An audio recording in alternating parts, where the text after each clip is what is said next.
And we are going back to basics. I'm Jeffrey Daugherty, the Christian whistleblower, with the continuation of the basics series. And it's just what it sounds like, the basics. What happened in the first century New Testament area, what happened with the players that were there, what happened with the New Testament being written, what happened with the flow, development, creation of doctrine, what was really going on in Jerusalem and Judea and all the places that the message reached in the first century. This is the Basics series. I'm Jeffrey Daugherty, the Christian whistleblower, here to bring you another step. We haven't done basics live yet, but I thought it'd be nice because we'll go through it and then we'll have, you can put up questions. And at the end, I will go through the questions and it may help some people, because if you have a question, other people have it probably too. And you know what they say? There's no such thing as a stupid question. That's a complete lie. There really are some stupid questions. I've seen some. I'm kidding. The questions are always good, just as long as they're not silly or rude. So you know how it goes. But let's go ahead and, I just got off an appointment with a wonderful person over in Denmark, just a real class human being. And it's so amazing to see people transform right before your eyes, to see, lights going off and to see people really coming into great freedom. I think I mentioned I used to just be a pulpiteer. I didn't really care. I just wanted to preach and run. But the satisfaction, the joy, the pleasure of actually affecting people's lives and making great changes and helping them empower themselves, it's really, really something. So if you do want to talk with me and work with me, you can go in the box below. Send me 3 times and dates that will work for you. I'll get back to you with my Skype name. We can connect on Skype. That seems to be the easiest. Unless you can't do Skype, then we can do another platform. But it's profound. It really is. It's amazing. It's helping a lot of people, and it's helping me. So it's very, very powerful. And there really is strength in numbers. It is highly centered. I hear the ice cream man rolling down my street. I haven't heard an ice cream man in forever. Just a weird thing. That's why it caught me that way. But anyway, we're here to help, and let's go ahead and jump right into the basics now. And that is done on a donation basis, by the way. So you don't worry about forking out X amount. But let's go ahead and talk about the basics. Let's go ahead and get into what our subject matter is today. And today, the subject matter on basics is the real story of biblical creation. And it's hard to get more basic than that. And as we do, we read the King James Version, and then we break it down into the literal Hebrew to Greek when we're talking about the Old Testament. So in the beginning, God created the heaven and the earth.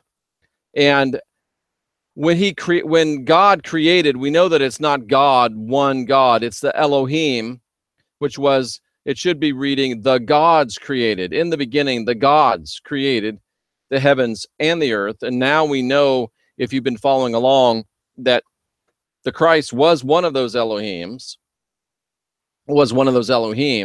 And all creation epics are in agreement with the fact that it was multiple gods that were involved in creation, except for the monotheistic ones, which are really only Zoroastrianism and Judaism. And I haven't had enough time to look over the Zoroastrian scriptures, which I should, but the Jewish scriptures, which are what we're looking at, were clearly written from a polytheistic point of view. But it's interesting to note that here in the beginning, God created.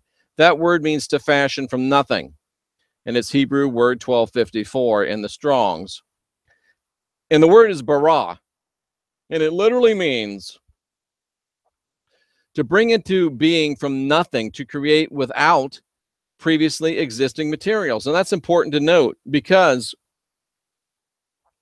this is the only place in the book of Genesis that you see original creation. Everywhere else, when it's talking about and God made, it is to make with existing materials. So only Genesis 1:1 shows the Elohim, including the Christ, and the true act of pure creation forming heaven and earth from out of nothing. And of course, the question comes to people that are thinking, if the gods came here when there was nothing and made it, then where did the gods come from? Interesting stuff, interesting speculations, and definitely an interesting question. So the earth was without form and void. Darkness upon the face of the deep. Spirit of God moved upon the face of the waters. This is in perfect harmony with the creation epics of Hindus, Egyptians, Greeks, and others, as shown by some of the other scholars. We also have the Babylonian Genesis by Alexander Heidel. So there's a lot of information about, and there's a lot of correlation that there may have dwelt parallels in themes and structure between Mesopotamian and biblical narratives. Of course. Now, we've always been taught that the earth was created without form and void, with darkness upon the face of the deep. And we've always been wrong. Now, this is important to understand. This is important to note because, we have this understanding that this one illimitable, big, long beard dude created everything, and it was originally created without form and void, watery, messed up. But what does the original language say? What does the original language say about how it was created? Well, let's take a look, shall we?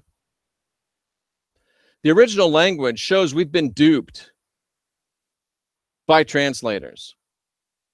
Because without form and void means formless, confused, empty, and void.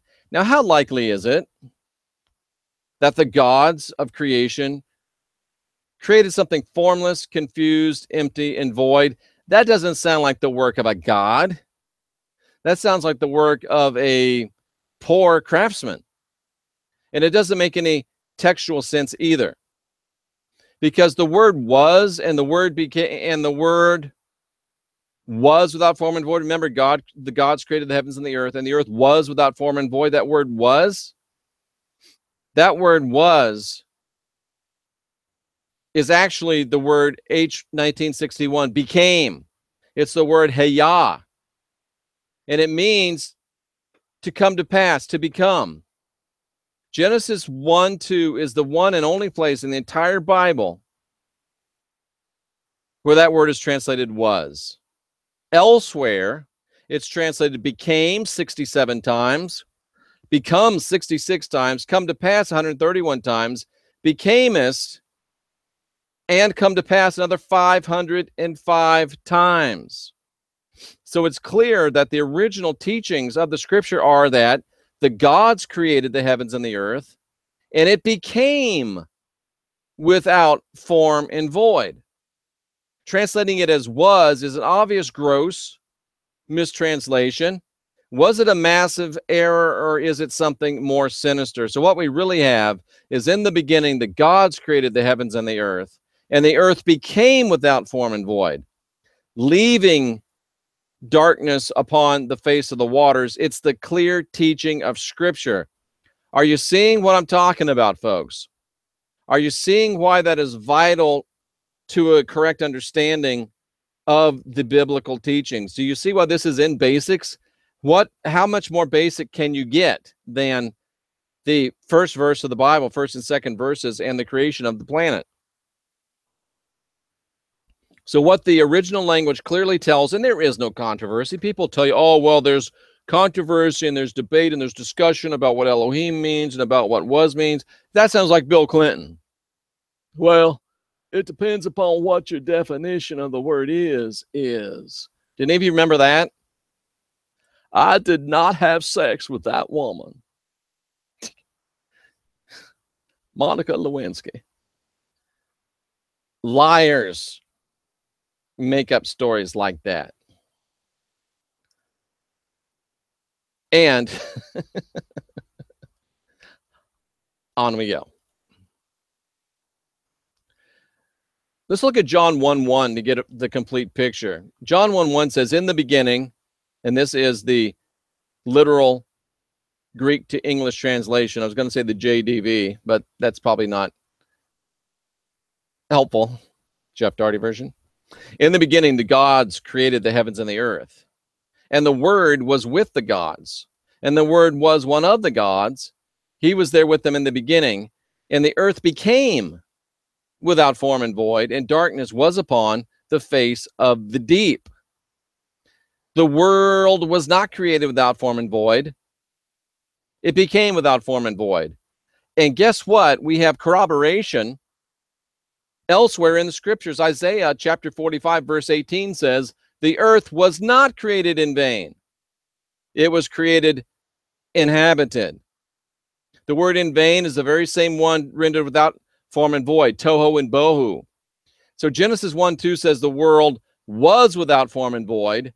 Isaiah said it wasn't created without form and void. And that's perfectly understood when we look at the correct translation where it says it was created and then became without form and void. Isaiah clearly and emphatically states that the earth was not created without form and void. So the question becomes, what happened to make it become without form and void? What if the Bible again tells us exactly what happened? Folks, here's our problem. Like Mark Twain said, it's much easier to convince someone of a lie than to convince them they have been lied to. But that doesn't mean I'm not going to stop trying. Isaiah told us the earth was not created without form and void. Our task is to discover how it became without form and void. Wouldn't it be awesome? Wouldn't it really be cool if there was a Bible verse that showed us exactly how the earth became without form and void? What if the Bible clearly stated it? Wouldn't that be cool? And taking it a step further, if the Bible clearly states it, and I try to do this at least once every video, so some idiot will say 666, blah, blah, blah, blah. I actually do it unconsciously. If there is a clear Bible verse, then why has it been hidden from us for 2,000 years? But that's none of my business.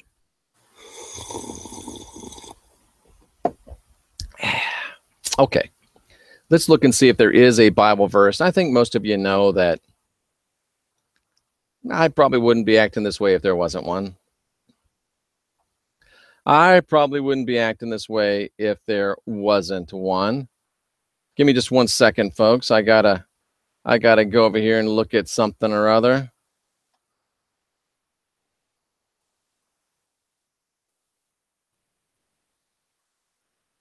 Okay, so let's go ahead and take a look at this verse. And this verse is in the book of Jeremiah. Jeremiah says, I beheld the earth, it was without form and void. And the heavens, they had no light. Just like Genesis 1:2, it was without form. Darkness was upon the face of the deep. In fact, Jeremiah 4:23 is the only other place in all the Bible where we see the earth without form and void, other than the aforementioned Isaiah verse. Now, let's get through all this stuff here. Okay. And then he said, I beheld the heavens, and they had no light. And then he said, behold, there was no man. Now, wait a second. Why would he point out the fact that there was no men if there hadn't already been men there? There was men in that perfect creation. Then he said there was no birds. Well, why would he talk about birds if there weren't birds there before? And then he said the fruitful place was a wilderness. It had once been fruitful. Another clear declaration that the earth was not created without form and void. That the earth was fruitful is beyond any debate. And then the cities were broken down. Cities, folks, cities. Not only was there men present, but there were men present in sufficient numbers to build and gather into cities. We're talking about a lot of people. It was a place of sunny skies with birds, beautiful vegetation, and a human population enough to fill multiple cities. It's exactly what you would expect gods to create. So then how did everything go so wrong? Well, it's a pretty simple, albeit sad story. Very simple, albeit sad story. And here, folks, is what happened. here is what happened.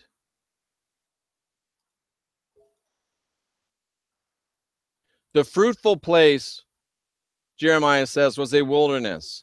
All the cities were broken down at the presence of the Lord and by his fierce anger.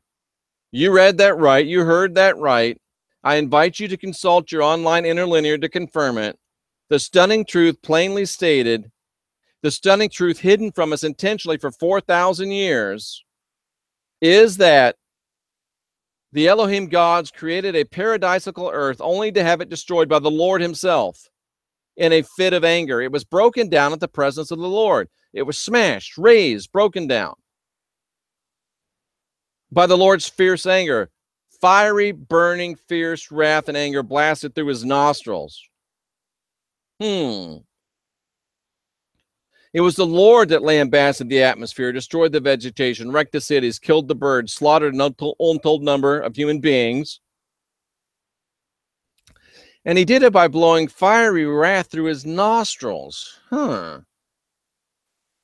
Folks, the same Lord that we've always been told to worship as creator, Yahweh, Tetragrammaton, proper name of the God of Israel, is the one that destroyed the earth.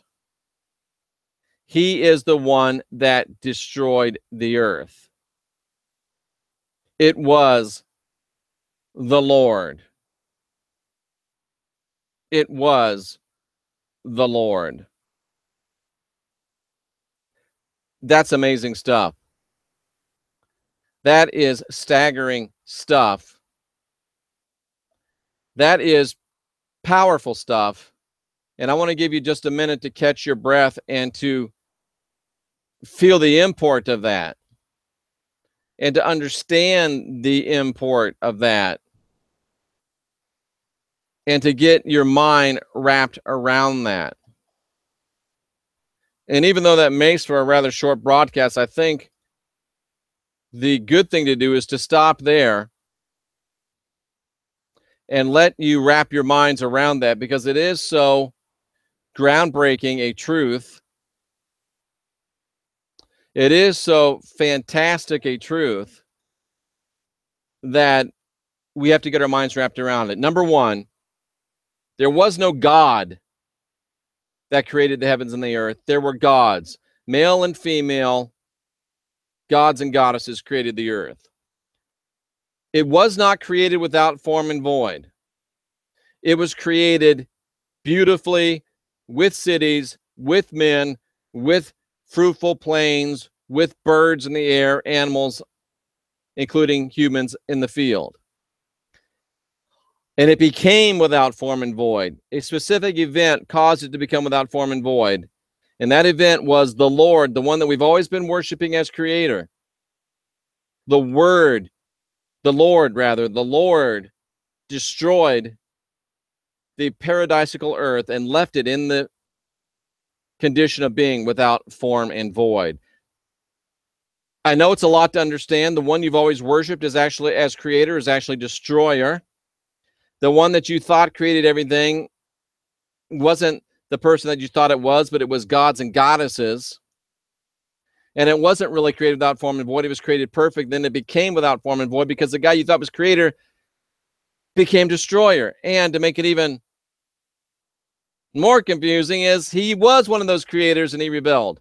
And we'll see that more and more as we go. So let me go to the chat room. Right Brain Prep, I'm ready too. Nick, good to see you. Julatica, hola. Tamu, Engina, hola. Chris Monet, hola. Tiffany, hey Jeff, a lot of my Christian friends are anti-medicine. Just wanted your thoughts about medicine. If I need it, I take it, but I don't need it very often. Right Brain Prep, in the garden, God said, let us make them in our image. Isn't that something, Right Brain? How do you explain that if it's a monotheistic God? Oh, well, that's the Trinity, Father, Son, Holy Ghost. It's a mystery. No, it's not. It's the Elohim. There was more than one of them. Travis Thorpe, Elohim. Absolutely, I agree. Natural medicine only, pharma. Yeah, I don't like to take anything, but if I get an infection, I'm going to the doctor to get some antibiotics.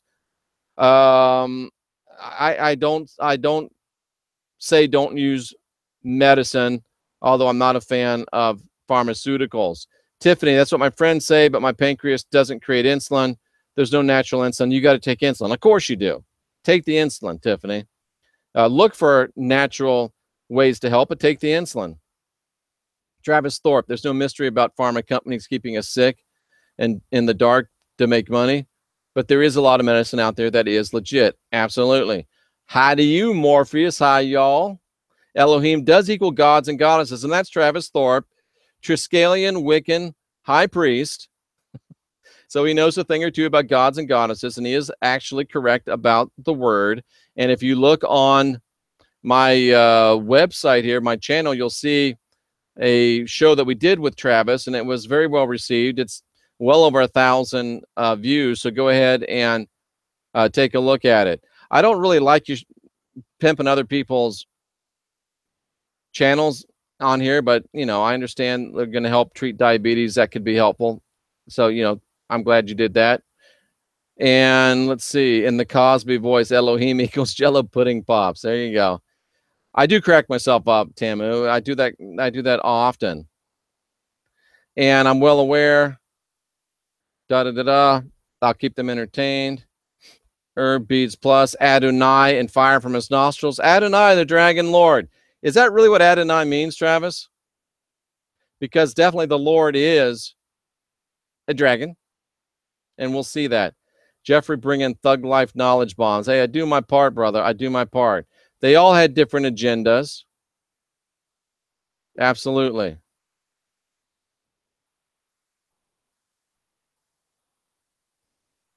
Started Serpents and Doves today. Great, Chris. You're going to find part of this in Serpents and Doves.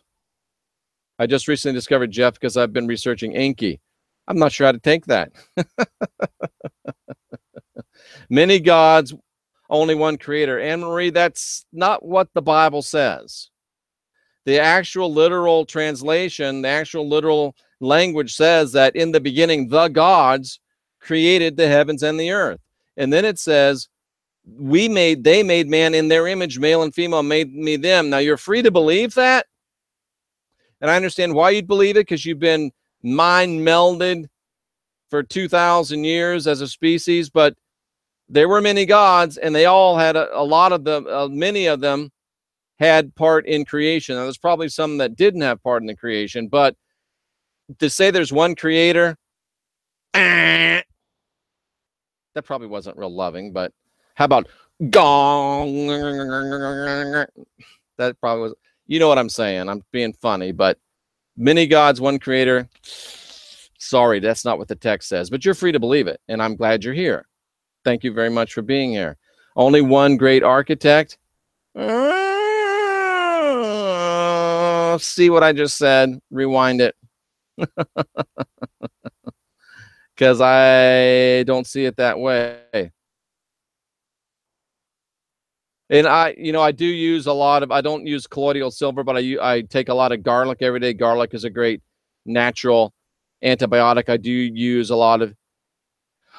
And Travis, we have a little disagreement there, because I think capital LORD is always a tetragrammaton. Adonai is not always a tetragrammaton, but I understand what you're saying. And Tamu, a holistic wellness practitioner who will be on our show next week, is all about natural and traditional. She had a bad respiratory and sinus infection, took the antibiotics she needed, and natural remedies. See, that's what I call a level-headed sister right there. And I don't mean because she's black. I mean all you ladies are my sisters. All you dudes are my brothers. Every now and then people think I'm getting racial. I'm not racial. I'm all about love and harmony, and you're all my brothers. You're not heavy. You're my brother. You're my sister. So don't even get on me about that stuff. But most of these high heavens were described as serpents. Yep, there were a lot of serpents.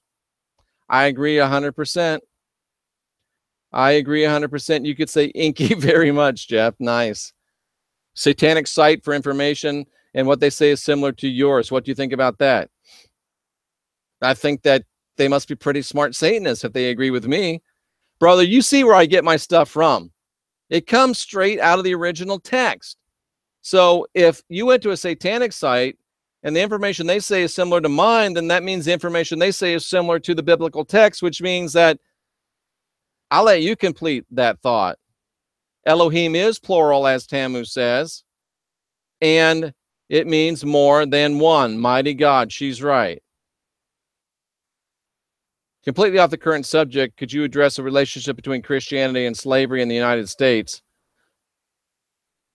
Well, let's put it this way. A lot of Christians made a lot of money with slavery. Need I say more?